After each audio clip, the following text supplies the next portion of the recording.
What's up, Gator fans? Welcome back to a peek inside Florida Gator football. I'm Allie Peak, and this video is presented by Prize Picks. And we're going to talk about one of the biggest storylines of the Jon Sumrall era before a single game has even been played. And that's Florida's transfer portal reset. And I think there's two ways to look at it. One, this was absolutely necessary. Two, this was absolutely risky. Both things can be true. Florida announced 50 newcomers for the 2026 season. 50. That includes 29 transfers, 20 high school recruits, and 1 junior college player. Now, that is not a normal offseason. That is not adding a few pieces. That is not a coach saying, hey, we're close, we just need a little help. That is a roster reset. And I think that's what this program needed. Because when a new head coach takes over at a place like Florida after a disappointing season, he can't just assume that the foundation is good enough. Any of us that have eyes that watch this team the last couple years knows that the foundation was not good enough.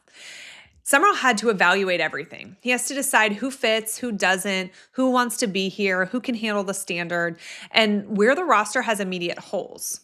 Sumrall clearly looked at this roster and decided Florida needed a lot of new bodies, a lot of new competition, and a lot of new energy. And that's the smart part.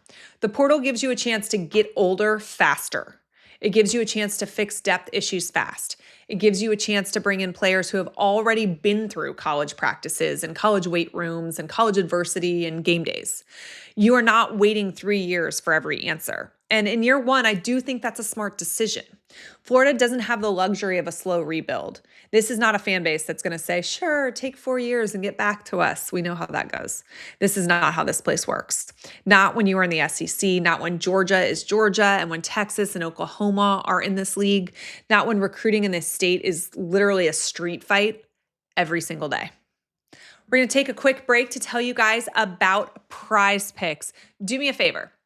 Download the app because all new users get $50 instantly when they set a $5 lineup using our code HMA. I hope you've been watching the World Cup. I have. It's been absolutely incredible. Let's make a couple picks. Give me the more on Harry Kane's goals, and then give me the more on Julian Alvarez's goals as well. Pair a few things like that and you've got yourself a lineup. Get some skin in the game by playing on the Prize Picks app. We appreciate them for their support, and I hope you guys are going on there and checking them out. Okay, so Florida needs immediate help. The portal gave Sumrall a way to get some of it. And some of the additions make a ton of sense. We've talked a lot on this channel about Aaron Philo. He follows Buster Faulkner from Georgia Tech and immediately enters the quarterback battle with knowledge of the system. Harrison Moore gives Florida a center who's got familiarity with Faulkner. Luke Harpring and Bailey Stockton are also pieces connected to that Georgia Tech offense. That matters because when you're installing something new, you need players who can help carry the language into the locker room. That's not just recruiting talent, that's recruiting a cleaner transition. Florida also had to address depth across the roster, and the portal's where you can do that really quickly. You can find experienced bodies. You can create competition. You can make it clear to returning guys that nothing is being handed out, and I think that is healthy. For too long, it felt like Florida was always waiting for potential to become production. Potential's great, but at some point, the SEC doesn't care how talented you're supposed to be. The SEC asks, can you play right now? And that's what this portal class is about. But here's where the gamble comes in. When you bring in 50 newcomers, you're not just adding talent, you're adding an adjustment period. New players have to learn the playbook. They have to learn the standards. They have to learn each other. They have to learn how to communicate on the field. They have to learn how to respond when things go wrong. And that doesn't happen automatically. You can have the right players on paper and still look messy early if the chemistry is not there.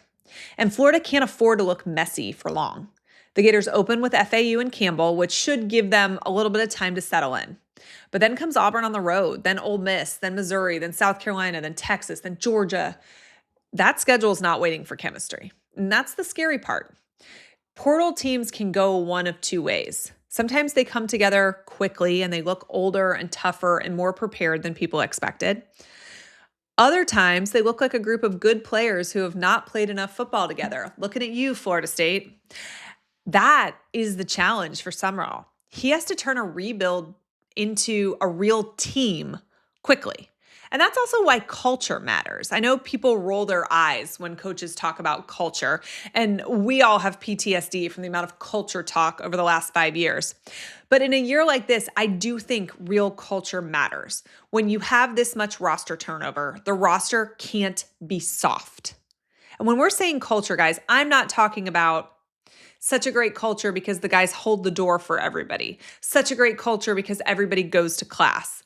I'm not saying that stuff's not important. I mean, it's not, but I'm not saying it's not important. But that's not what I'm talking about here. I am talking about guys knowing what the standard is. The best players have to lead. The new guys have to buy in. The returning players have to accept competition instead of resenting it. And that's a lot to manage. But that's also why Sumrall may be built for this very moment. He has success building winning teams quickly. He has won everywhere he has been a head coach. He has coached in the SEC. He understands physical football. He played in the SEC. And from everything we've seen so far, he is not afraid to be direct. And I think that's what this roster needed. Not a coach trying to make everybody comfortable or happy, a coach that's trying to make everybody better. The biggest question is whether Florida got the right mix of players. You need portal guys who are not just looking for a fresh start, but are looking to compete. You need high school recruits who are not scared by older players in front of them. You need veterans who don't feel threatened by newcomers. And you need stars who understand that Florida's not a stepping stone. It's supposed to be the destination. That's the balance. And if Florida hits on enough of these players, the reset could work faster than people expect. Let's be real. This roster did not need minor tweaks. It needed a lot. It needed some urgency. It needed adults in the room. It needed competition. It needed players who could walk in and raise the floor immediately. That is what the portal can do. But if Florida misses, if the offensive line doesn't come together, if the quarterback race drags on and there's no clarity, if the defense struggles with communication, then this same roster turnover becomes the reason that people say, well, it was always going to take some time. So is Florida's transfer portal reset a smart rebuild or a massive gamble? It's both. It's smart because Florida needed change. It's a gamble because a change this big has to be managed perfectly. And that's what makes the 2026 season so fascinating. Florida's not running it back with a new coach. Florida's basically introducing a brand new version of itself. It's a new staff, a new quarterback battle, new transfers, new energy, new standards. Now the question's simple. Did Jon Sumrall bring in enough of the right people to make Florida competitive right away? We're going to find out really fast. And if the answer is yes, this reset could be remembered as the offseason that finally moved Florida forward. We appreciate Prize Picks for all their support. And guys, I appreciate you for tuning in. Do me a favor and make sure you are subscribed to the channel. I want to hit 20,000 subs by the time the season kicks off in September. We are about 1,200 subscribers away. I know you can help me get there. It's free. It's easy. Go ahead and do it right this second. I appreciate you for tuning in. And as always, go Gators.